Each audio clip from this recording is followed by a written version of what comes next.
Hi hello అందరికీ welcome to Sri Venkatrama and Lakshmi textile. ఈరోజు నేను మీకు చూపించే ఐటమ్ వచ్చేసరికి జున్ను ముక్క శారీస్ అండి. చాలా ట్రెండింగ్ అండి ఈ జున్ను ముక్క శారీస్ వచ్చేసరికి. దీంట్లో వచ్చేసరికి ఇదొక మోడల్ అండి. సెకండ్ మోడల్ వచ్చేసరికి ఇదండి. ఈ టూ మోడల్స్ అండి మనకు వైట్లో వచ్చాయి. ఇప్పుడు నేను ఒకటి మీకు ఓవరాల్ శారీ చూపిస్తాను చూడండి. చాలా అద్భుతంగా ఉంటుందండి. మనకి ఇది వచ్చేసరికి బ్లౌజ్ అండి. శారీకి వచ్చేసరికి బ్లౌజు, ఇది ఓవరాల్ శారీ అండి.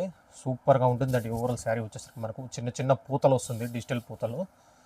చాలా ఇది వచ్చేసరికి మనకు బార్డర్ వస్తుంది, వచ్చేసరికి మనకు బార్డర్ మొత్తం వస్తుంది. ఇదండి ఓవరాల్ శారీ. మనకి ఇది వచ్చేసరికి పళ్ళు వస్తుందండి. దీంట్లో కలర్స్ చూడండి, ఒకటి కాదు రెండు కాదండి, మనకు చాలా కలర్స్ ఉన్నాయండి. ఒకటి కాదు రెండు కాదు, చాలా కలర్స్ ఉన్నాయండి. దీంట్లో ఇంకొక మోడల్ వచ్చేసరికి మనకు ఇదండి, వైట్ అండి. మొత్తం మనకు వచ్చేసరికి చిన్న చిన్న పూతలు వస్తుంది. బార్డర్ వచ్చేసరికి మనకు బ్లాక్ వస్తుంది. బ్లౌజ్ కూడా మనకు బ్లాక్ వస్తుంది. బ్లౌజ్ వచ్చేసరికి దీంట్లో కూడా మనకు చాలా ఐటమ్ ఉందండి అవైలబుల్గా స్టాక్లో. మీకు నచ్చితే స్క్రీన్ మీద ఉన్న నెంబర్కి ఆర్డర్ ప్లేస్ చేసుకోండి. Thank you guys.